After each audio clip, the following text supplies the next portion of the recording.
Hello on. 9ാം ക്ലാസ്സിലെ ഇംഗ്ലീഷിൻ്റെ part 2വിലെ first യൂണിറ്റാണ് strive and thrive. Strive എന്ന് പറഞ്ഞാൽ പരിശ്രമം, ട്രൈ ചെയ്യുക അല്ലെങ്കിൽ അറ്റംപ്റ്റ് ചെയ്യുക, അതാണ് അതിൻ്റെ മീനിങ്. ത്രൈവ് എന്ന് പറഞ്ഞാൽ പ്രോസ്പെർ, ഫ്ലറിഷ്, സക്സസ്ഫുൾ ആവുക അല്ലെങ്കിൽ നമ്മൾ അഭിവൃദ്ധി പ്രാപിക്കുക. അപ്പോൾ നമ്മളെപ്പോഴും പരിശ്രമിച്ചുകൊണ്ടിരിക്കണം, അങ്ങനെ നമ്മൾ സക്സസ്ഫുൾ ആവണമെന്നാണ് അതിൻ്റെ അർത്ഥം. അതിനകത്ത് ആൽഫ്രഡ് ലോർഡ് ടെന്നിസന്റെ പ്രശസ്തമായ യുലീസസ് എന്ന കൃതിയിലെ ലാസ്റ്റ് ലൈൻസ് തന്നിട്ടുണ്ട്. We are one equal temper of heroic hearts, made weak by time and fate, but strong in will, to strive, to seek, to find and not to yield. Alfred Lord Tennyson. Alfred Lord ടെന്നിസന്റെ ഏറ്റവും പ്രശസ്തമായ കൃതിയിൽ ഒന്നാണ് Ulysses എന്ന് പറയുന്നത്. Ulysses അത് ഒരു രാജാവായിരുന്നു. ഇത്താക്ക എന്ന് പറയുന്ന ഒരു കിങ്ഡത്തിലെ രാജാവായിരുന്നു. അപ്പോൾ വളരെയധികം വർഷങ്ങൾ സാഹസിക യാത്ര ചെയ്തതിനു ശേഷം അദ്ദേഹം തൻ്റെ രാജ്യത്ത് തിരിച്ചെത്തി. ആ സമയമായപ്പോഴേക്കും അദ്ദേഹത്തിന് നല്ല ഏജായി. പക്ഷേ യുലീസസിന് ഒരിക്കലും അങ്ങനെ ഒരു സ്ഥലത്ത് തന്നെ തൻ്റെ ജീവിതം തളച്ചിടുന്നതിനോട് താല്പര്യമുണ്ടായിരുന്നില്ല. വീണ്ടും സാഹസിക യാത്രകൾ നടത്തണമെന്നായിരുന്നു അദ്ദേഹത്തിൻ്റെ ആഗ്രഹം. ആ ഒരു ആഗ്രഹം എക്സ്പ്രസ് ചെയ്യുന്ന ഒരു കൃതിയാണ് യുലീസസ് എന്നത്. അപ്പം അതിൻ്റെ ലാസ്റ്റ് 4 ലൈൻസ് ആണ്. അപ്പോൾ ഇതിനകത്ത് യുലീസസ് പറയുകയാണ്, നമ്മൾ മനുഷ്യർ we are one equal temper of heroic hearts. നമ്മുടെയൊക്കെ മനസ്സിൽ ഒരു സാഹസികത ഉണ്ടായിരിക്കാം, അല്ലെങ്കിൽ പല കാര്യങ്ങൾ, അങ്ങനെ അഡ്വഞ്ചറസ് ആയിട്ടുള്ള കാര്യങ്ങൾ ചെയ്യണമെന്ന് ആഗ്രഹമുണ്ടായിരിക്കും. Made weak by time and fate. പക്ഷേ സമയവും നമ്മുടെ വിധിയും അല്ലെങ്കിൽ നമ്മുടെ കാലവും ഒക്കെ നമ്മളെ വീക്കാക്കും അല്ലെങ്കിൽ ദുർബലരാക്കും. പ്രായം ചെല്ലുന്തോറും ശാരീരികമായി നമ്മൾ ചിലപ്പോൾ ദുർബലരാവാം. But strong in will. പക്ഷേ നമ്മുടെ മനസ്സ് ഒരിക്കലും അങ്ങനെയല്ല, അത് എപ്പോഴും മുന്നോട്ട് കുതിച്ചുകൊണ്ടിരിക്കണം. ടു സ്ട്രൈവ്, നമ്മളെപ്പോഴും ശ്രമിച്ചുകൊണ്ടിരിക്കണം. To seek, to find and not to yield. നമ്മളെപ്പോഴും ട്രൈ ചെയ്തുകൊണ്ടിരിക്കണം, നമ്മളെപ്പോഴും തേടിക്കൊണ്ടിരിക്കണം, എപ്പോഴും സക്സസ്ഫുൾ ആവാനായിട്ടുള്ള കാര്യങ്ങൾ ചെയ്തുകൊണ്ടിരിക്കണം, അല്ലെങ്കിൽ അഡ്വഞ്ചറസ് ആയിട്ടുള്ള കാര്യങ്ങൾ ചെയ്തുകൊണ്ടിരിക്കണം. ഒരിക്കലും ഗിവ് അപ്പ് ആവരുത്, അല്ലെങ്കിൽ നമ്മൾ അത് വേണ്ട, എനിക്കിത് പറ്റൂ എന്ന് വിചാരിച്ച് വീക്കായിട്ടിരിക്കല്ല. എപ്പോഴും നമ്മൾ നമ്മുടെ ഡിറ്റർമിനേഷനോടുകൂടി അല്ലെങ്കിൽ നമ്മുടെ വിൽ പവറോടുകൂടി നമ്മൾ വിജയത്തിലേക്ക് എത്താൻ ഏതൊരു പ്രായത്തിലും നമ്മൾ പരിശ്രമിച്ചുകൊണ്ടിരിക്കണം എന്നാണ് ഈ ആൽഫ്രഡ് ലോർഡ് ടെന്നിസന്റെ ഈ ലൈൻസ് നമുക്ക് സന്ദേശം നൽകുന്നത്. ഇനി നമുക്ക് ഡോർവേയിലേക്ക് നെക്സ്റ്റ് പേജിലേക്ക് പോവാം. പേജ് നമ്പർ 120 ഒരു കൊളാഷ് തന്നിട്ടുണ്ട്. What does this collage convey to you? അപ്പോൾ കൊളാർ എന്നാണ് അതിൻ്റെ പ്രൊനൗൺസിയേഷൻ. അപ്പോൾ നമുക്ക് ആ സ്പെല്ലിങ്ങുമായിട്ട് അതിന് ബന്ധമില്ല, പക്ഷേ അതിൻ്റെ പ്രൊനൗൺസിയേഷൻ കൊളാഷ് എന്നാണ്. What are the factors that make people succeed in life? Discuss. എന്തൊക്കെ കാര്യങ്ങളാണ് ഒരു മനുഷ്യനെ ജീവിതത്തിൽ സക്സസ്ഫുൾ ആക്കുന്നത്? അതിനെപ്പറ്റി നിങ്ങളൊന്ന് ചർച്ച ചെയ്യൂ എന്നാണ് പറഞ്ഞിരിക്കുന്നത്. People who survive adverse circumstances can thrive. Though born with tremendous potential, we may falter at certain points of life, till our innate survival instincts pull us back on track. With it, we can conquer the world. ഇവിടെ പറയുന്നത്, നമ്മുടെ ജീവിതത്തിൽ പല വിധത്തിലായ സാഹചര്യങ്ങൾ വരും. നമുക്ക് വിപരീത അനുഭവങ്ങൾ വരുന്ന, അല്ലെങ്കിൽ നമുക്ക് വളരെയധികം ബുദ്ധിമുട്ടുകൾ ഉണ്ടാക്കുന്ന സാഹചര്യങ്ങൾ വരാം. ആ സമയത്ത് നമ്മൾ അതിനെ അതിജീവിക്കണം. അങ്ങനെ അതിജീവിക്കുന്നവരാരോ അവരാണ് വിജയിക്കുക. അപ്പോൾ നമ്മുടെ ഉള്ളിൽ സഹജമായിട്ടൊരു ഇന്നേറ്റ് ആയിട്ടുള്ളൊരു പൊട്ടൻഷ്യൽ ഉണ്ട്, അല്ലെങ്കിൽ സഹജമായ ഒരു ബോധം നമുക്കുണ്ട്. മുന്നേറണമെന്ന ഒരു തീരുമാനം നമുക്കുണ്ട്. ആ തീരുമാനത്തോടു കൂടി നമ്മൾ മുന്നോട്ട് പോയാൽ നമുക്ക് ഈ ലോകത്തെ തന്നെ കീഴടക്കാൻ കഴിയും. Resilience is a key human attribute. Resilient individuals can bounce back from adversity and face challenges with determination. Resilience എന്ന് പറയുന്നത് നമ്മുടെ ഒരു പ്രതിരോധം, അതല്ലെങ്കിൽ നമുക്കുള്ള ഉള്ളിലുള്ള ഒരു ശക്തി, റഫ് അല്ലെങ്കിൽ സ്ട്രോങ് ആയിട്ടുള്ള ഒരു ശക്തി. ആ ശക്തി ഉള്ളവരാണ് എപ്പോഴും ജീവിതത്തിൽ വിജയിക്കുക. അത് മനുഷ്യൻ്റെ ഒരു ഭാഗമാണ്. അപ്പം അങ്ങനെയുള്ളവർക്ക് ഏത് പ്രതികൂല സാഹചര്യത്തിൽ നിന്നും തിരിച്ച് സക്സസ്ഫുൾ ആവാൻ കഴിയും. അപ്പോൾ ഉറച്ച തീരുമാനത്തോടെ നമ്മൾ മുന്നോട്ട് പോകണം. It is determination that help us survive and thrive. അപ്പം നമ്മുടെ ഉറച്ച തീരുമാനങ്ങളാണ് നമ്മളെ അതിജീവിക്കാൻ പ്രേരിപ്പിക്കുന്നതും സക്സസ്ഫുൾ ആവാൻ നമ്മെ സഹായിക്കുന്നതും. Let's read and reflect. Imagine the one thing you love to do the most. Now imagine out of nowhere something happens and you realize you may never be able to do it again. How would you feel?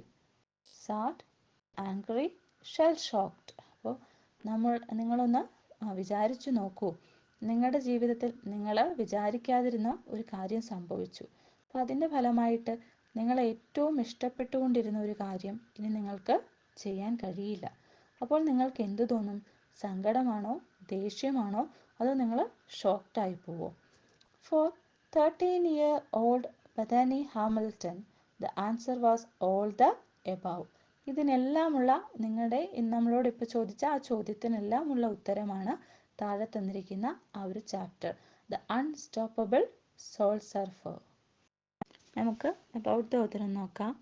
Bethany Hamilton, born on 8th February 1990 in Hawaii, an island state of the United States, is an extraordinary woman whose life is a testament to resilience and tenacity. Bethany Hamilton 1990-ൽ അമേരിക്കയിലെ Hawaii ദ്വീപിലാണ് ജനിച്ചത്. അവരൊരു അസാധാരണയായ സ്ത്രീയായിരുന്നു. കാരണം അവരുടെ ജീവിതം വളരെ പരീക്ഷണങ്ങൾ നിറഞ്ഞതായിരുന്നു. എന്നാൽ അവരതിനെ അതിജീവിച്ചു. At the age of 13, she faced a life-altering shock attack while surfing that cost her an arm. കടലിൽ സർഫിംഗ് നടത്തിക്കൊണ്ടിരിക്കുമ്പോൾ, സർഫിംഗ് എന്ന് പറയുന്നത് ഒരു ബോർഡ് ഉപയോഗിച്ച് കടലിലെ തിരമാലകൾക്ക് മുകളിലൂടെ സവാരി ചെയ്യുന്നതാണ്. അതൊരു സ്പോർട്സ് ഗെയിമാണ്, ഒരു വാട്ടർ റിലേറ്റഡ് സ്പോർട്ട് ഐറ്റമാണ്. അങ്ങനെ സർഫിംഗ് നടത്തുന്നതിനിടയിൽ ഒരു ഷാർക്ക് അവരെ അറ്റാക്ക് ചെയ്യുകയും അവരുടെ ഒരു കൈ നഷ്ടപ്പെടുകയും ചെയ്തു. Remarkably, within a month, Bethany returned to surfing and with unwavering determination ultimately to professional surfing. ഒരു മാസത്തിനകം ആ ഒരു അറ്റാക്ക് ഉണ്ടായി, കൈ നഷ്ടപ്പെട്ട് ഒരു മാസത്തിനകം തിരിച്ചവർ വീണ്ടും സർഫിങ്ങിലേക്ക് വന്നു. അങ്ങനെ അൺവേവറിങ് ഡിറ്റർമിനേഷൻ, അതായത് ഒരു മാറ്റവും ഇല്ലാത്ത അവരുടെ ഉറച്ച ഒരു തീരുമാനത്തിലൂടെ അവരൊരു മികച്ച പ്രൊഫഷണൽ സർഫറായി മാറി. She wrote about her experience in her autobiography. അവരുടെ ആ അനുഭവം അവരവരുടെ ഓട്ടോബയോഗ്രഫിയിൽ എഴുതിയിട്ടുണ്ട്. സോൾ സർഫർ എന്നാണ് ആ ഓട്ടോബയോഗ്രഫിയുടെ പേര്. Soul surfer, a true story of faith, family and fighting to get back on board 2004, which was adapted in to the 2011 feature film. 2011 ആ ഓട്ടോബയോഗ്രഫി ഒരു സിനിമയാക്കി മാറ്റിയിട്ടുണ്ട്. She went on to achieve remarkable success as a professional surfer, defying the odds and becoming an inspiration to many. അങ്ങനെ ഒരു professional സർഫറായി അവർ മാറി, വളരെ successful ആയി മാറി ജീവിതത്തിൽ. അതുപോലെ തന്നെ ഇങ്ങനെ പല വിധത്തിലുള്ള പ്രശ്നങ്ങളിൽ പെടുന്നവർക്ക് ഒരു ഇൻസ്പിറേഷനായിട്ട് അവർ മാറി. She received many awards and honors, including the ESPY Award 2004, NSSA National Helping Kids Champion 2005, ASP World Junior Championship 2008, etc. അവർക്ക് ധാരാളം അവാർഡ്സും ലഭിച്ചിട്ടുണ്ട്. The Unstoppable Soul Surfer. It came literally out of the blue. I had no warning at all, not even the slightest hint of danger on the horizon. It came literally out of the blue. അത് അക്ഷരാർത്ഥത്തിൽ അപ്രതീക്ഷിതമായിരുന്നു, അതായത് unexpected ആയിരുന്നു. Out of the blue means unexpected ആയിരുന്നു, അപ്രതീക്ഷിതമായിരുന്നു. I had no warning at all. എനിക്ക് യാതൊരു മുന്നറിയിപ്പും ഇല്ലായിരുന്നു. ഏറ്റവും ചെറിയ സ്ലൈറ്റസ്റ്റ് ഹിൻഡ്, ഒരു ചെറിയ സൂചന പോലും ഒരു അതായത് ഒരു അപകടത്തിൻ്റെ ചക്രവാളത്തിൽ ഒരു ചെറിയ സൂചന പോലും ഇല്ലായിരുന്നു. കാരണം അപ്രതീക്ഷിതമായിട്ട് എന്നിലേക്ക് ഒരു അപകടം കടന്നു വന്നു. അതാണ് അതിൻ്റെ meaning. The water was crystal clear and calm. കടലിലെ വെള്ളം വളരെ തെളിഞ്ഞതും വളരെ ശാന്തവുമായിരുന്നു. It was more like swimming in a pool rather than the deep ocean waters in Hawaii. അപ്പോൾ അത് ഹവായ് ദ്വീപിലെ കടലിനെ പോലെ പോലും തോന്നിച്ചില്ല. ഒരു സ്വിമ്മിംഗ് പൂളിലെ വെള്ളം പോലെ അന്ന് കടൽ ശാന്തമായിരുന്നു. where I go almost every morning to surf with my friend Alana Blanchard or the other girls in the Hanley Girls Surf Team.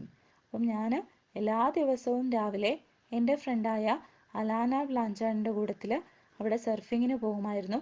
അതല്ലെങ്കിൽ ആ സർഫ് ടീമിലുള്ള മറ്റു പെൺകുട്ടികളുടെ കൂടെ. The waves were small and inconsistent. കടലിലെ തിരമാലകൾ വളരെ ചെറുതും ഇൻകൺസിസ്റ്റൻ്റ് ആയിരുന്നു. അതായത് not the same as something else. അതായത് എപ്പോഴും ഒരുപോലെ ആയിരുന്നില്ല, അവർ ഇൻകൺസിസ്റ്റൻ്റ് ആയിട്ട് ആയിരുന്നു നിന്നത്.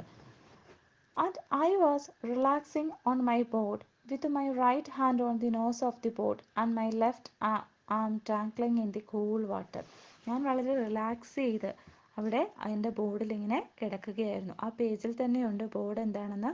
ആ ബെഥനി ഹാമിൽട്ടൻ്റെ കയ്യിലിരിക്കുന്നതാണ്. അപ്പോൾ ആ ബോർഡിൽ ഞാൻ എൻ്റെ റൈറ്റ് ഹാൻഡ് കൊണ്ട് അതിൻ്റെ ആ മൂക്കിൻ്റെ, അതായത് ആ മുകളിൽ ഭാഗത്ത് പിടിച്ച് എൻ്റെ ലെഫ്റ്റ് ആം ഇങ്ങനെ തൂക്കിയിട്ടിരിക്കുകയായിരുന്നു. ഡാംഗ്ലിംഗ് മീൻസ് ഹാങ്ങിങ് ലൂസ്ലി. വളരെ അയച്ച് ഞാൻ എൻ്റെ ഇടത്തെ കൈ വെള്ളത്തിലേക്ക് താഴ്ത്തിയിട്ടിരിക്കുകയായിരുന്നു. I remember thinking. ഞാൻ ആ സമയത്ത് ഇങ്ങനെ ചിന്തിച്ചുകൊണ്ടിരിക്കുകയായിരുന്നു. I hope the surf picks up soon. അതായത് വളരെ ചെറിയ തിരമാലകളാണ്, അപ്പോൾ ഉടനെ I hope the surf picks up soon, ഉടനെ വലിയ തിരമാലകൾ വരും എന്നൊക്കെയുള്ള പ്രതീക്ഷയിൽ ഞാനിങ്ങനെ കിടക്കുകയായിരുന്നു. When suddenly there was a flash of grey. ആ സമയത്ത് ചാരനിറത്തിൽ എന്തോ ഒന്ന് ഫ്ലാഷ് പോലെ വന്നു. That's all it took. അത്രയും സമയമേ എടുത്തുള്ളൂ. A split second I felt a lot of pressure and a couple of lightning fast tugs. എനിക്ക് വളരെയധികം പ്രഷർ അനുഭവപ്പെട്ടു, ഒരു മർദ്ദം അനുഭവപ്പെട്ടു. അതുപോലെ couple of lightning fast tugs. Tug എന്ന് പറഞ്ഞാൽ വലി. അപ്പോൾ പെട്ടെന്നുള്ള ഒരു വലിച്ചിൽ എനിക്ക് അനുഭവപ്പെട്ടു. അതുപോലെ തന്നെ ഒരു പ്രഷറും അനുഭവപ്പെട്ടു. I couldn't make out any of the details, but I knew that the huge jaws of massive tiger shark covered the top of my board and my left arm. പക്ഷേ എനിക്ക് അതിൻ്റെ ഡീറ്റെയിൽസ് ഒന്നും എടുക്കാൻ പറ്റിയില്ല. ഇത്രയും കാര്യം എനിക്ക് മനസ്സിലായി. അതായത് വലിയ ടൈഗർ ഷാർക്ക് അതിൻ്റെ ആ പല്ലുകൾ കൊണ്ട് എൻ്റെ ബോർഡിനെയും എൻ്റെ ഇടത് കൈയെയും കടിച്ചുകൊണ്ടിരിക്കുകയാണ്. അത്രയും എനിക്ക് മനസ്സിലായി. It's funny, you would think having your arm bitten off would really hurt. Funny എന്ന് പറഞ്ഞാൽ എന്താ? തമാശയാണ്. അതായത് നിങ്ങൾ ചിന്തിക്കുകയാണ് നിങ്ങളുടെ കൈ ആരെങ്കിലും കടിച്ചെടുത്തുകൊണ്ട് പോവാണെന്ന്. അതുപോലും നിങ്ങൾക്ക്, ആ ചിന്ത പോലും നിങ്ങൾക്കൊരു പക്ഷേ വേദനയുണ്ടാക്കാം. But there was no pain at the time. ആ ചിന്ത പോലും നിങ്ങൾക്ക് വേദനയുണ്ടാക്കാം. പക്ഷേ ഈ മാസീവായിട്ടുള്ള ഈ ഷാർക്ക് എൻ്റെ കൈ കടിച്ചെടുത്തപ്പോൾ എനിക്ക് വേദന അനുഭവപ്പെട്ടില്ല. But there was no pain at that time. ആ സമയത്ത് എനിക്ക് വേദനയൊന്നും അനുഭവപ്പെട്ടില്ല. I felt pressure and a kind of jiggle tug. എനിക്ക് ആ സമയത്തൊരു പ്രഷറും ഒരു അൺസ്റ്റഡി ആയിട്ടുള്ള ജിഗിൾ എന്ന് പറഞ്ഞാൽ അൺസ്റ്റഡി ആയിട്ടുള്ള, ഒരുപോലെ അല്ലാത്ത ഒരു വലിച്ചിൽ, അതായത് ഇങ്ങനെ അവിടെയും ഇവിടെയൊക്കെ ഒരു വലിച്ചിൽ എനിക്ക് അനുഭവപ്പെട്ടു. Which I know now was the teeth. ഇപ്പം എനിക്ക് മനസ്സിലായി, അതെന്ന് പറയുന്നത് ആ ഷാർക്കിൻ്റെ പല്ലുകളായിരുന്നു. They have serrated edges like a steak knife and they sawed through the board and my bones as if they were tissue paper. They have serrated edges. Serrated എന്ന് പറഞ്ഞാൽ ഇങ്ങനെ ഈ വാളിൻ്റെയൊക്കെ പല്ല് പോലെയുള്ളൊരു ഭാഗം. നമുക്കറിയാമല്ലോ ഷാർക്കിൻ്റെ പല്ല് കയറി ഇറങ്ങിയല്ലേ ഇരിക്കുന്നത് എന്ന് പറഞ്ഞത്, അതൊരു വാള് പോലെ തോന്നി. Edges like a steak knife. Steak എന്ന് പറഞ്ഞാൽ വളരെ ഫ്ലഷി ആയിട്ടുള്ള ഒരു മീറ്റാണ്, മാംസകഷ്ണം. അപ്പം വലിയ മാംസകഷ്ണങ്ങളൊക്കെ മുറിച്ചെടുക്കുന്ന വാള് പോലെയാണ് അതിൻ്റെ പല്ല്. And they sawed through the board and my bones as if they were tissue paper. Tissue പേപ്പറൊക്കെ കടിച്ചു മുറിച്ചെടുക്കുന്നത് പോലെ, അല്ലെങ്കിൽ അത്രയും ലാഘവത്തോടെ എൻ്റെ കൈ അത് കടിച്ചെടുത്തുകൊണ്ട് പോയി. It was over in a few seconds. I remember seeing the water around me turn bright red with my blood. ഇതിനെല്ലാം കൂടി കുറച്ച് സെക്കൻഡേ എടുത്തുള്ളൂ. ഞാൻ ഓർക്കുന്നു, എൻ്റെ ചുറ്റുമുള്ള കടൽവെള്ളമെല്ലാം കടുത്ത ചുവപ്പ് കളറായി. അതെൻ്റെ blood പരന്നതുകൊണ്ടാണ്. Then I saw that my arm had been bitten off almost to the shoulder. അതിനുശേഷം ഞാൻ നോക്കിയപ്പോൾ എൻ്റെ ഷോൾഡറിൻ്റെ അവിടെ നിന്ന് കുറച്ച് താഴെയായിട്ട് അവിടെ തൊട്ട് എൻ്റെ കൈ ഇല്ല, അത് ആ ഷാർക്ക് എടുത്തുകൊണ്ട് പോയി. There was just a 3 or 4 inch stub where my limb had been once been. എൻ്റെ കൈ ഉണ്ടായിരുന്ന സ്ഥലത്ത് 3-4 ഇഞ്ച് വരുന്ന ഒരു സ്റ്റബ് എന്ന് പറഞ്ഞാൽ കുറ്റി, മരക്കുറ്റി അങ്ങനെയൊക്കെ പറയാം. അപ്പം അതിൻ്റെ ആ ഒരു കുറ്റി, കൈ ഉണ്ടായിരുന്നതിൻ്റെ ഒരു കുറച്ച് ഭാഗം മാത്രമേ ശേഷിച്ചിട്ടുള്ളൂ, ബാക്കി ഷാർക്ക് കൊണ്ടുപോയി. Byron and Holt, Alana's brother and father, അത് അവരുടെ ഫ്രണ്ടായിരുന്ന അലനയുടെ ബ്രദറും ഫാദറുമാണ്, അവരും കൂടെ ഉണ്ടായിരുന്നു. Got to me in a flash, അപ്പം എൻ്റെ കൂട്ടുകാരിയുടെ സഹോദരനും അച്ഛനും ഓടി വന്നു. Holt's face was white as his eyes were wide. Holt's face was white and his eyes were wide. ഹോൾട്ടിൻ്റെ ഫേസ് വിളറി, വൈറ്റ് എന്ന് പറഞ്ഞാൽ വിളറിപ്പോയി, അതായത് പേടിച്ചു. And his eyes were wide, കണ്ണ് വളരെയധികം തുറന്നു, അതായത് ഭയങ്കരമായിട്ട് അവർ ഷോക്കായിപ്പോയി. Oh my god he said, but he didn't freak out. Oh my god, എൻ്റെ ദൈവമേ എന്ന് വിളിച്ചു, പക്ഷേ അദ്ദേഹം ഫ്രീക്ക് ഔട്ട് ആയില്ല. അതായത് എക്സ്ട്രീംലി ഇമോഷണൽ എന്നാണ് ഫ്രീക്ക് ഔട്ടിൻ്റെ, പെട്ടെന്ന് ഒരു മനസ്സിനുണ്ടാകുന്ന ഒരു മാറ്റം. അപ്പം അങ്ങനെ ഈ ബഥനിയെ കണ്ടെങ്കിലും ആ ഒരു ഷോക്ക് അദ്ദേഹം പുറത്ത് കാണിച്ചില്ല, അതാണ് അദ്ദേഹം പെട്ടെന്ന് അങ്ങ് ഇമോഷണൽ ആയില്ല.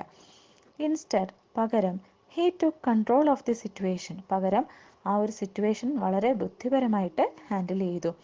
He pushed me by the tail of my boat and I caught a small wave that washed me over the reef as I lay on my board. എൻ്റെ ആ ബോർഡിൻ്റെ ആ താഴ്ഭാഗത്തേക്ക് പിടിച്ച് ആ ഹോൾട്ട് വലിച്ചു. ആ സമയത്ത് ഒരു ചെറിയ തിരമാലയിൽ ഞാനിങ്ങനെ പൊങ്ങി നടന്നു. ഞാൻ ആ ബോർഡിൽ തന്നെ കിടക്കുകയായിരുന്നു. ആ സമയത്ത് കടൽ വെള്ളത്തിൻ്റെ മുകളിലേക്ക് ഞാൻ ആ ഒരു ചെറിയ തിരമാലയിൽ ആടിയുലഞ്ഞു. Whatever emotions Holt, Byron and Alana were feeling they kept inside. അപ്പം എൻ്റെ ഫ്രണ്ടിൻ്റെ ബ്രദറിനും ഫാദറിനും എന്തൊക്കെ ഇമോഷൻസ് ആ സമയത്തുണ്ടായെങ്കിലും അതവർ വളരെ ഇൻ്റലിജൻ്റായിട്ട് ഹൈഡ് ചെയ്തു, എന്നിട്ടതൊന്നും പുറത്ത് കാണിച്ചില്ല. അങ്ങനെ അവരും കൂടി അത് പുറത്ത് കാണിക്കുമ്പോൾ ബഥനിക്കൊരു വലിയ ഷോക്കായേനെ, പക്ഷെ അവരത് പുറത്ത് കാണിച്ചില്ല. Nobody panicked or lost their head. Nobody panicked എന്ന് പറഞ്ഞാൽ പരിഭ്രാന്തി. അവർ വലിയ പരിഭ്രാന്തിയൊന്നും പുറത്ത് കാണിച്ചില്ല. ഓർ ലോസ്റ്റ് ദെയർ ഹെഡ്, അതായത് വളരെ ബുദ്ധിപരമായിട്ട് അവർ പെരുമാറി, അല്ലാതെ അലറി വിളിച്ച് കരയിക്കുകയോ ബഹളമുണ്ടാക്കുകയോ അങ്ങനെയൊന്നും ചെയ്തില്ല. My arm bleeding badly but not spewing blood like it should with a major artery open. എൻ്റെ കയ്യിൽ നിന്ന് ബ്ലഡ് പോകുന്നുണ്ട്, പക്ഷേ അത് വളരെയധികം എമിറ്റ് ചെയ്യുന്നില്ല. സ്പ്യൂവിങ് എന്ന് പറഞ്ഞാൽ എമിറ്റ് അല്ലെങ്കിൽ ഡിസ്ചാർജ്, ഒത്തിരി പുറത്തേക്ക് പോവുക. അപ്പം അങ്ങനെ പോകുന്നൊന്നുമില്ല. ഒരു വലിയ ആർട്ടറി ഓപ്പൺ ചെയ്തപ്പോൾ ബ്ലഡ് പോകുന്നത് പോലെ അങ്ങനെയൊന്നും പോകുന്നില്ല. കാരണം കൈയുടെ മുക്കാൽ ഭാഗവും നഷ്ടപ്പെട്ടു, എങ്കിലും അത്രമാത്രം ബ്ലഡിൻ്റെ ഡിസ്ചാർജ് ഉണ്ടാകുന്നില്ല. ഒരുപക്ഷെ ഒരു കടൽ ജലത്തിലുള്ളതായിരിക്കാം. Holt took off his long grey sleeve rash guard and tied it around the stub of my arm. അപ്പം ഹോൾട്ട് തൻ്റെ അതായത് റാഷ് ഗാർഡ് എന്ന് പറഞ്ഞാൽ സ്വിമ്മിങ്ങിനും സർഫിങ്ങിനും ഒക്കെ പോകുന്നവർ ഉപയോഗിക്കുന്ന ശരീരത്തോട് ചേർന്ന് കിടക്കുന്ന നീളൻ കൈകളുള്ള ഒരു ടോപ്പാണ്. അപ്പോൾ ഹോൾട്ട് തൻ്റെ ആ റാഷ് ഗാർഡ് വലിച്ചൂരി അത് ഈ മുറിവിന് ചുറ്റും ടൈറ്റായിട്ട് കെട്ടി. Really tight to act as a ടൂണിക്കായി. ആ ടി അവിടെ സൈലൻ്റ് ആണ്. ടൂണിക്കായി എന്നാണ് അത് പറയുക. അപ്പോൾ ടൂണിക്കായി എന്ന് പറയുന്നത് a device for stopping blood flow by compressing a limb with a cord or bandage ആണ്. മുറിവുണ്ടാകുന്ന ഒരു ഭാഗം വളരെ ടൈറ്റായിട്ട് കെട്ടിവെക്കുന്നതാണ്. അത് ബ്ലഡ് ഫ്ലോ അധികം ഉണ്ടാവാതിരിക്കാൻ വേണ്ടി കെട്ടിവെക്കുന്നതിനെയാണ് ടൂണിക്കൈ എന്ന് പറയുന്നത്. ബ്ലീഡിങ് സ്റ്റോപ്പ് ചെയ്യാൻ വേണ്ടിയിട്ടാണ്. Holt told me to keep talking to him to make sure that I didn't pass out in the middle of the ocean. എന്നിട്ട് അവർ തിരിച്ചു വരുന്ന വഴി ഹോൾട്ട് വളരെയധികം നേരം സംസാരിച്ചുകൊണ്ടേയിരുന്നു ബഥനിയോടും പറഞ്ഞു സംസാരിച്ചുകൊണ്ടിരിക്കാൻ, അല്ലെങ്കിൽ ആ കടലിൻ്റെ നടുക്ക് വെച്ച് അവർ അൺകോൺഷ്യസ് ആയി പോവും. പാസ് ഔട്ട് എന്ന് പറഞ്ഞാൽ അൺകോൺഷ്യസ്, ബോധം പോവുക. അപ്പം ഇത്രയും വലിയൊരു അപകടം ഉണ്ടായപ്പോൾ അവരുടെ ബോധം നഷ്ടപ്പെട്ടെങ്കിലോ എന്ന് വിചാരിച്ചാണ് അവരോട് സംസാരിച്ചുകൊണ്ടേയിരുന്നു. So I was talking although I don't know about what, just answering his questions and praying out loud. അപ്പോൾ ഞാനും സംസാരിച്ചുകൊണ്ടേയിരുന്നു. എന്താണ് ഞാനപ്പോൾ സംസാരിച്ചതെന്നൊന്നും എനിക്കറിയില്ല. എന്തായാലും അവൻ ചോദിക്കുന്നതിനെല്ലാം ഞാൻ മറുപടി പറഞ്ഞുകൊണ്ടേയിരുന്നു. അതോടൊപ്പം തന്നെ ഞാൻ ഉറക്കെ പ്രാർത്ഥിച്ചുകൊണ്ടിരുന്നു. In the surgery room, they hooked me up to lots of machines. It was Dr. Rowinsky who would be doing the first surgery, and he explained to both me and Mom how he would do it. You have lost your arm, Bethany, he said gently. Now the focus is on saving your life. അപ്പോൾ surgery റൂമിൽ doctor റോവിൻസ്കിയാണ് ഇവർക്ക് ആദ്യത്തെ surgery ചെയ്തത്. Doctor ഇവരോടും അമ്മയോടും വിശദീകരിച്ചു എന്താണ് ചെയ്തതെന്ന്. എന്നിട്ട് ബെഥനിയോട് പറഞ്ഞു, നിനക്ക് നിന്റെ കൈ നഷ്ടപ്പെട്ടു, ഞങ്ങളിപ്പോൾ നിന്റെ ജീവൻ തിരിച്ച് തരുന്നതിലാണ് പ്രാധാന്യം കൊടുക്കുന്നത്. My mom stayed by side the whole time. എല്ലായ്പ്പോഴും അമ്മ എൻ്റെ കൂടത്തിൽ തന്നെ നിന്നു. My dad went out to deal with the visitors and ever growing number of reporters who had what had happen to me. അച്ഛന് എന്നെ കാണാൻ വരുന്ന വിസിറ്റേഴ്സിനെ ഡീൽ ചെയ്യാനും അതുപോലെ എവർ ഗ്രോവിംഗ് നമ്പർ എന്ന് പറഞ്ഞാൽ എപ്പോഴും എണ്ണത്തിൽ കൂടി വരുന്ന റിപ്പോർട്ടേഴ്സ്, ന്യൂസ് റിപ്പോർട്ടേഴ്സൊക്കെ ബഥനിക്ക് എന്താണ് സംഭവിച്ചതെന്നറിഞ്ഞ് അവിടെ വന്നു. അവരെയൊക്കെ ഡീൽ ചെയ്യാനായിട്ട് അച്ഛൻ പുറത്തുപോയി. And were eager to break my story. അവർക്ക് എൻ്റെ സ്റ്റോറി അവർ വളരെ ആകാംക്ഷയോടെ എൻ്റെ സ്റ്റോറി ന്യൂസ് പേപ്പറിൽ കൂടിയൊക്കെ റിവീൽ ചെയ്യാൻ തയ്യാറായി വന്നിരുന്നു.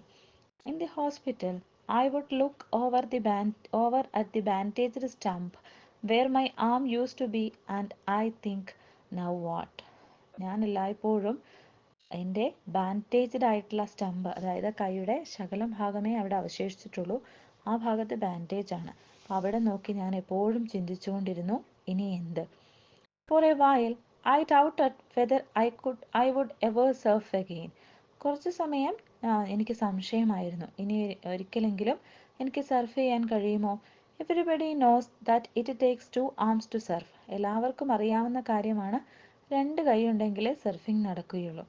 I tried to tell myself, hey, I am okay with this. I mean, surfing is not everything, right? You will find something else to do to have fun. അപ്പോൾ ഞാൻ എന്നോട് തന്നെ ഇടയ്ക്കിടയ്ക്ക് പറഞ്ഞു, ഞാൻ ഈ സംഭവമായിട്ട് ഓക്കെയാണ്, അല്ലെങ്കിൽ ഞാൻ ഈ കൈയുമായിട്ട് ഓക്കെയാണ്. സർഫിംഗ് എന്ന് പറയുന്നത് എല്ലാം അല്ലല്ലോ, മറ്റെന്തെങ്കിലുമൊക്കെ നമുക്ക് രസകരമായിട്ടുള്ളത് ചെയ്തുകൊണ്ടിരിക്കാമല്ലോ. I want to be the best surf photographer in the world, I told my dad. കുറച്ച് കഴിഞ്ഞപ്പോൾ ഞാൻ എൻ്റെ അച്ഛനോട് പറഞ്ഞു, എനിക്ക് ഈ ലോകത്തിലെ ഏറ്റവും നല്ല സർഫ് ഫോട്ടോഗ്രാഫർ ആവണം. That was my way of saying, listen, I know my surfing days were over. അപ്പോൾ ഞാൻ അച്ഛനോട് പറഞ്ഞു, ഇനി എനിക്കൊരു സർഫ് ഫോട്ടോഗ്രാഫർ ആവണം.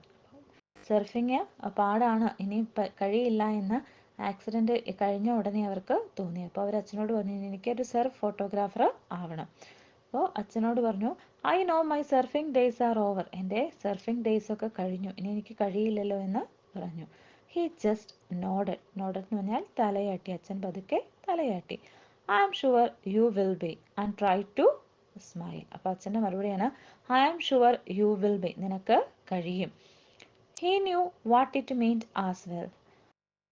But by Saturday, I changed my mind and started thinking about going surfing again. ആ സാറ്റർഡേയിൽ തന്നെ എൻ്റെ മനസ്സ് മാറി. സർഫിങ്ങിന് വീണ്ടും പോകുന്നതിനെ പറ്റിയായി എൻ്റെ ആലോചന.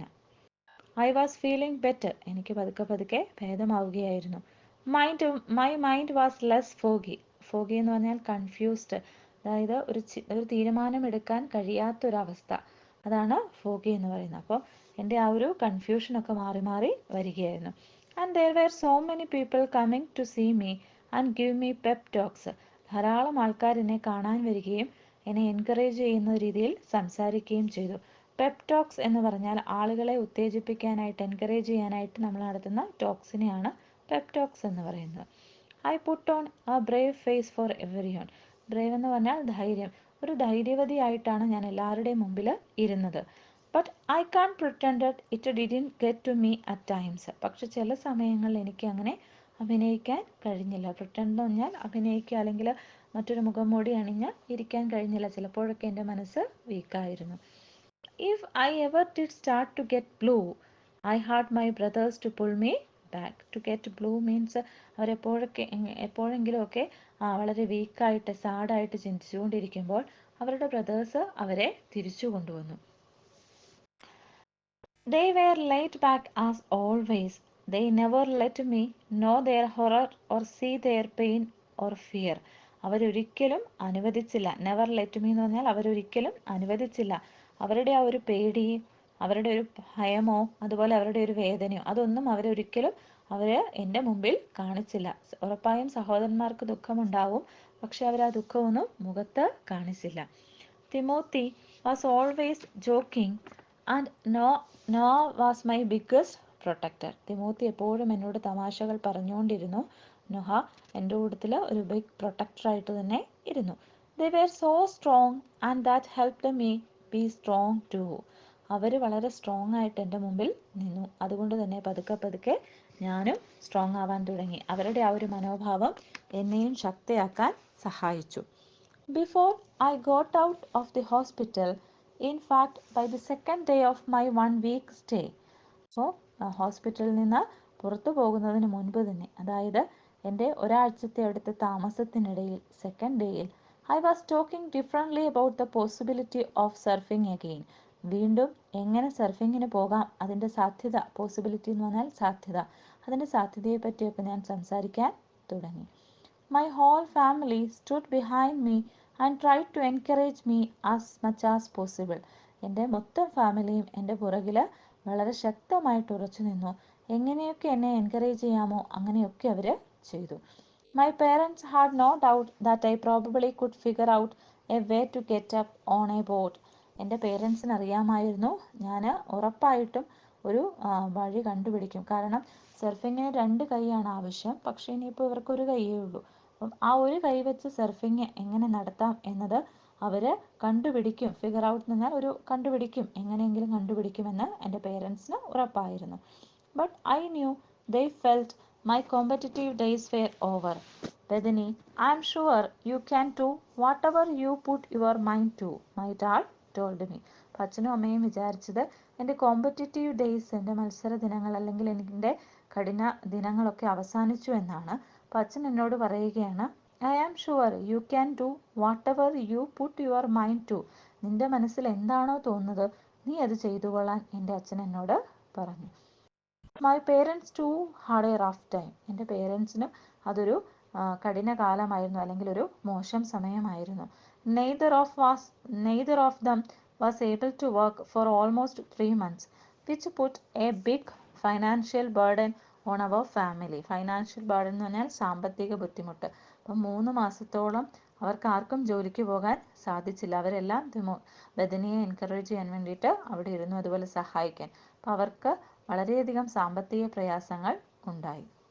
My first indication that my life would never be the same again came just as we were leaving the hospital. എൻ്റെ ജീവിതം ഒരിക്കലും പഴയതുപോലെ ആകില്ല എന്നതിൻ്റെ ആദ്യ സൂചനയായിരുന്നു ഞങ്ങൾ ഹോസ്പിറ്റലിൽ നിന്ന് ഇറങ്ങുമ്പോൾ കിട്ടിയത്. ഇൻഡിക്കേഷൻ എന്ന് പറഞ്ഞാൽ സൂചന. Instead of going out the main entrance we had to go through a maze of hallways and sneak out through the back door. Maze എന്ന് പറഞ്ഞാൽ കൺഫ്യൂസിങ് പാത്വേ, അതായത് നമുക്ക് വളരെ ക്ലിയർ അല്ലാത്ത, നമുക്ക് കൺഫ്യൂഷൻ ഉണ്ടാക്കുന്ന തരത്തിലുള്ള വഴികൾ. സ്നീക്ക് ഔട്ട് എന്ന് പറഞ്ഞാൽ പതുങ്ങി പോവുക, കള്ളന്മാരെ പോലെ പതുങ്ങി പോകുന്ന, മറ്റാരുടെയും അറ്റൻഷൻ കിട്ടാതെ പതുങ്ങി പോകുന്നതിനാണ് സ്നീക്ക് ഔട്ട് എന്ന് പറയുന്നത്. അപ്പം instead of going the main എൻട്രൻസിലൂടെ ഹോസ്പിറ്റലിൽ നിന്ന് പുറത്തു പോകുന്നതിനു പകരം അവർ ഉള്ളിലുള്ള പല വഴികളിൽ കൂടി ആരുടെയും ശ്രദ്ധയിൽപ്പെടാതെ പുറകുവശത്തൂടെയാണ് ഇറങ്ങിയത്. There were hospital security guards with us, and when we got to our car, there were 2 Kauai policemen who followed us to a house in Anahola where I could continue to recover in privacy. ഹോസ്പിറ്റലിൽ നിന്ന് ഇറങ്ങുമ്പോൾ 2 security guards ഞങ്ങളുടെ കൂട്ടത്തിലുണ്ടായിരുന്നു.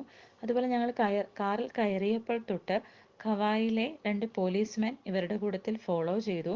അങ്ങനെ അനഹോള എന്ന സ്ഥലത്താണ് അവർ ഒരു പ്രൈവസിയോടെ, അല്ലെങ്കിൽ ആരും കാണാതെ ആരുടെയും കണ്ണിൽ പെടാതെ താമസിച്ചത്, അവരുടെ ഒരു റിക്കവറി വരെ, അവരുടെ ഒരു തിരിച്ചുവരവ് വരെ. അപ്പോൾ 2 പോലീസ്മെൻ അവരെ അന്ന് ഫോളോ ചെയ്തിരുന്നു.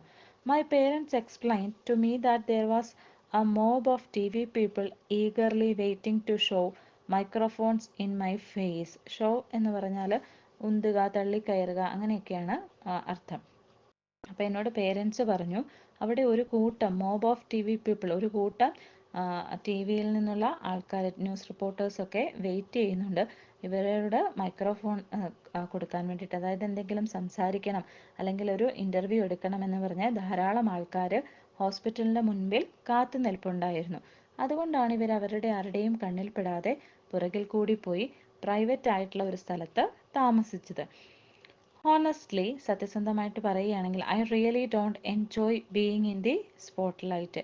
അപ്പോൾ അങ്ങനെ ഒരു പബ്ലിക് ഫിഗർ ആവാൻ അല്ലെങ്കിൽ ഒരു പൊതു സ്ഥലത്ത് എപ്പോഴും ചെന്ന് നിൽക്കാൻ ഈ ഒരു അവസരത്തിൽ ബദനി ആഗ്രഹിച്ചിരുന്നില്ല. But I agree to do interviews for the benefit of others.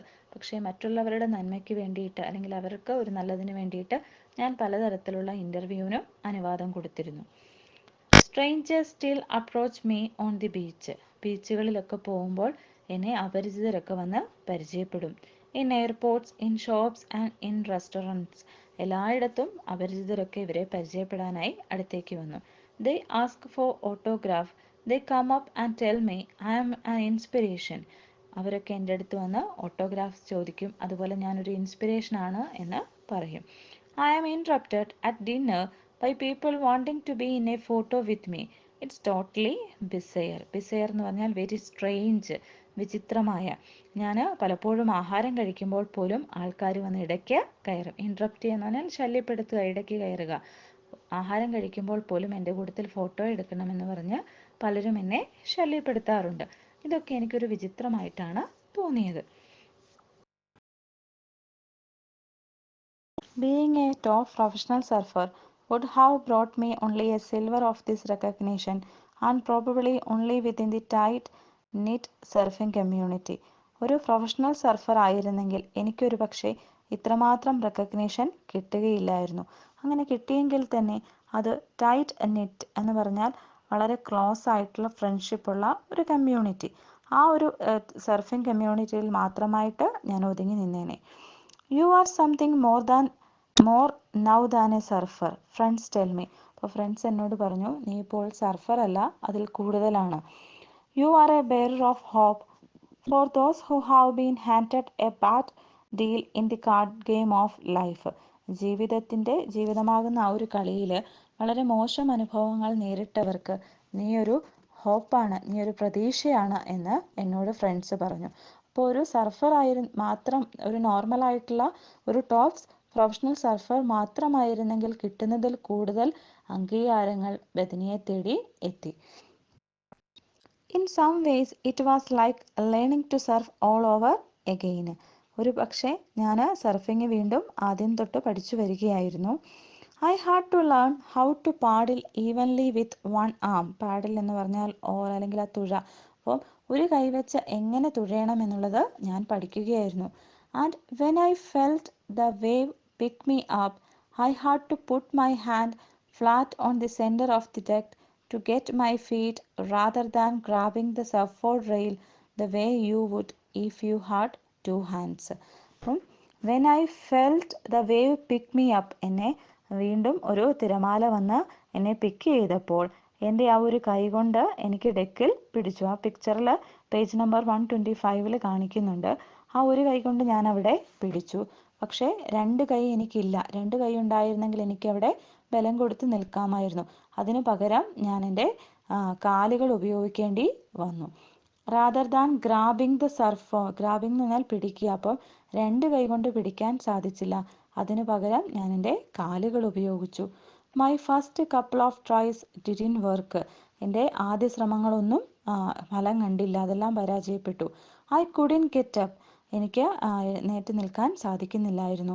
I must admit I was little bit discouraged. ഞാനിപ്പോൾ തുറന്ന് സമ്മതിക്കുകയാണ്, ഞാൻ കുറച്ചൊക്കെ ഡിസ്കറേജ്ഡ് ആയിരുന്നു, അല്ലെങ്കിൽ എനിക്ക് കുറച്ചൊക്കെ നിരാശ തോന്നിയിരുന്നു. I thought it would be easier. പിന്നീട് ഞാനത് ഈസി ആയിട്ട് എടുത്തു. My dad who was in the water with me kept shouting. എൻ്റെ അച്ഛൻ എൻ്റെ അരികിൽ തന്നെ ഉണ്ടായിരുന്നു. അച്ഛൻ ഷൗട്ട് ചെയ്തു, Bethany try it one more. ഒരിക്കൽ കൂടി ശ്രമിക്കൂ.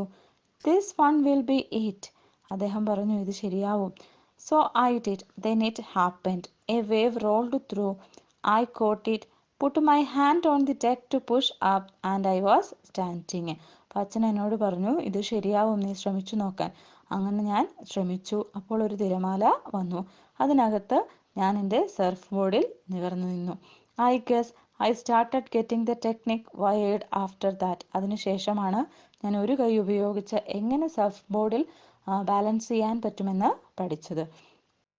Of course once I was on my feet everything was easy. ഞാൻ എൻ്റെ കാലിൽ ബലം കൊടുത്ത് നിൽക്കാൻ പഠിച്ചതുപോലെ, അല്ലെങ്കിൽ എൻ്റെ കാലിൽ നിവർന്ന് നിൽക്കാൻ പഠിച്ചതോടുകൂടി എല്ലാം ഈസി ആയിട്ട് മാറി.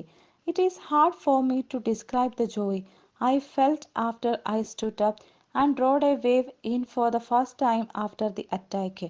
എനിക്ക് അത് നിങ്ങളോട് ആ സന്തോഷം വിശദീകരിക്കാൻ കഴിയുന്നില്ല, ഡിസ്ക്രൈബ് ചെയ്യാൻ കഴിയുന്നില്ല. എത്രമാത്രം സന്തോഷമാണ് ആ അറ്റാക്കിന് ശേഷം ഞാൻ ആദ്യമായിട്ട് എൻ്റെ ആ ഒരു സർഫ് ബോർഡിൽ നിവർന്ന് നിന്നപ്പോൾ എനിക്കുണ്ടായത്. ആ ഒരു സന്തോഷം എനിക്ക് നിങ്ങളോട് ഡിസ്ക്രൈബ് ചെയ്യാൻ സാധിക്കുന്നില്ല. I was incredibly thankful and happy inside. Incredibly എന്ന് പറഞ്ഞാൽ എക്സ്ട്രീമിലി.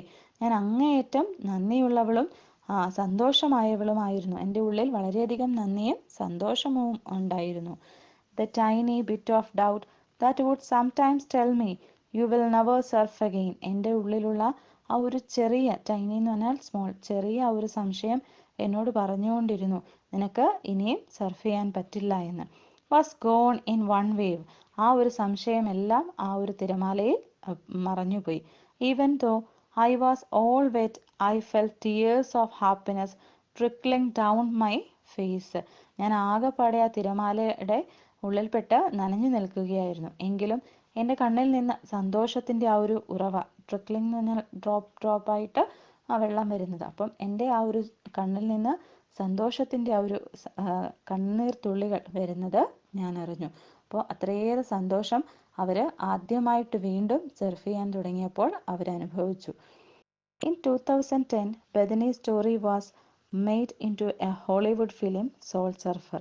2010 ബെഥനിയുടെ സ്റ്റോറി ഒരു ഹോളിവുഡ് ഫിലിമാക്കി മാറ്റിയിരുന്നു. അതിൻ്റെ പേര് സോൾ സർഫർ എന്ന് തന്നെയാണ്.